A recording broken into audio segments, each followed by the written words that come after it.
is here from Taiwo Oyedele. Is a partner and in charge of West Africa tax matters at PwC Nigeria. Good morning. It's good to have you here. The first question, as far as the budget was concerned, when a very important economic document such as this come out and folk to be an expectation, what is the sentiment from your community, I mean your professionals community, about this budget over the last 48 hours now?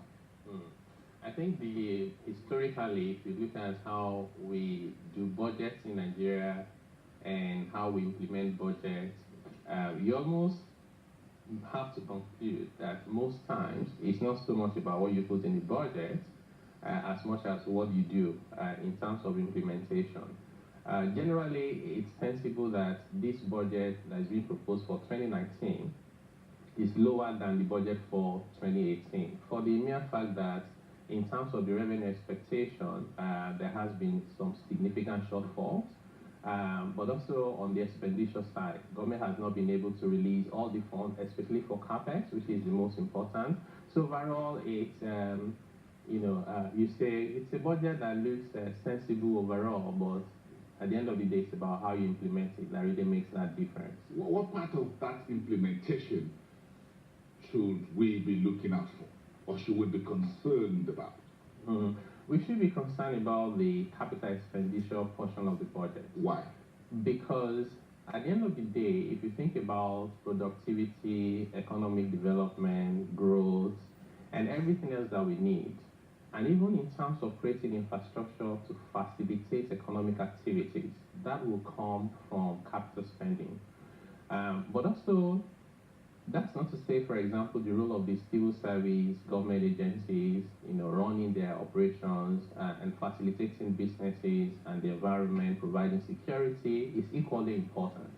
But it has been always, for so many years, that we're good at meeting the budget with recurrent expenditure, we're diligent, 100% implementation most times, but with capital expenditure, we perform woefully, sometimes less than 50%. And in fact, it's interesting how we measure level of implementation. It's as far as the government is concerned, it's based on the fact that they have released funds, not that those projects have been executed. We need to change our mindset.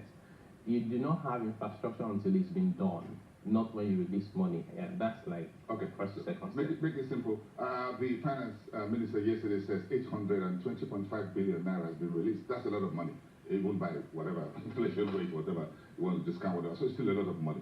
So if you say this has been released for capital expenditure to MDAs, yeah, the figures make front page news. But you say, where are those projects completed? That's what is important. Yes, I'll say two things actually. That's important. Two things. If 820 billion of thereabout has been released, two questions. How does that compare to what we budgeted for? And the second question is, how does that compare to what we should be spending if this world was perfect? So 820 billion converted to dollars, and you're under $3 billion. That's what a small state in the US will spend on, just maintaining roads, not even building new ones.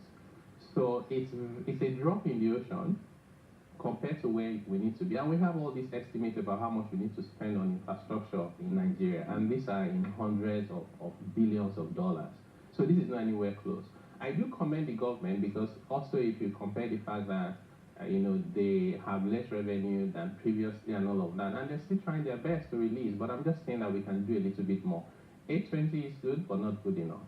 So, put together, let's situate this conversation then within the broad macroeconomic framework and the environment in which we find ourselves.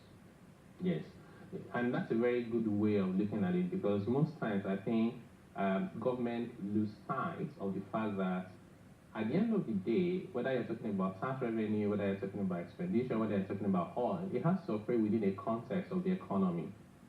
Nigeria's economy is struggling. Growth is very fragile. I think, and then data also support that we went into recession because of the fall in the price of crude oil. We haven't done anything fundamentally different to come out of recession. It was because the oil price also recovered a little bit. I'm worried now. I think as of today, the price of crude oil per barrel is around $55. It's going down. If that gets down to around Nigerians would say, God forbid, if it gets down to around $40 or less, we might be heading back into recession. So you have things to do with investors' confidence about the economy. We've seen foreign direct investment. Of course, FPI is hot money, it's been leaving. FDI has gone down. The only thing that has been consistent is diaspora remittances. So if you think about inflation, if you think about unemployment, if you think about our external reserve, if you think about balance of payments, a lot of these indicators are not showing positive signs. So we have to get a point very quickly where we think first and foremost about the economy, and every other thing will be as a natural consequence of what's going on in the economy. So we keep going around the budgetary cycle every year, and you think the macroeconomic framework really hasn't changed. So what needs to change? Is it the budget? More figure, whatever, or we need to do that structure? What does it mean? Yeah, I think we actually have to start paying less attention to the figures. Excuse me, we have to start paying less attention to the figures and pay more attention to the policy direction of the budget. And it shouldn't just be an annual ritual. We need to start thinking long term. And my view actually is that if you think about it, whether the budget approval is delayed or not, we always spend recurrent expenditure.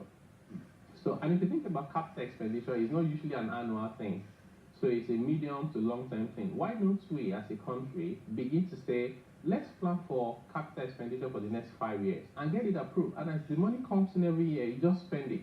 So what you take to the National Assembly every single year is only the recurrent expenditure. We need to start building a long-term perspective and mindset in this country. Otherwise, it's so difficult to get anything done. And intentions are not sufficient. You must have a lot of the expenditure that government is budgeting for, whether it is power, whether it is rail, whether it is road, whether it's housing, are not really necessary. If you provide the right policy environment, the private sector will not only take care of that, they will make money from it and pay taxes to government. That's how developed countries run the economies. We cannot rely on transferring 10,000 to less privileged. So I know those interventions maybe help one way or the other, but in terms of scale and impact, it's insignificant. At the end of the day, if you get the economy running, you have almost 40-something% unemployment plus underemployment. We have almost 36 million MSMEs. Now imagine that you create the right environment and every medium, small scale industry or sector player employs just one more person. Our unemployment rate will go down. In fact, minimum wage will self-adjust itself because it's also a supply and demand thing. So these are big issues that we need to start thinking about, and all arms of government and all levels of government must work together. What would you like to see change, for example, if this administration get the ticket to run for a second term at the next elections, in terms of its mindset, private sector focused mindset, to fund infrastructure and all of that, rather than just increasing budgets, budgeted numbers for education, for health, for whatever.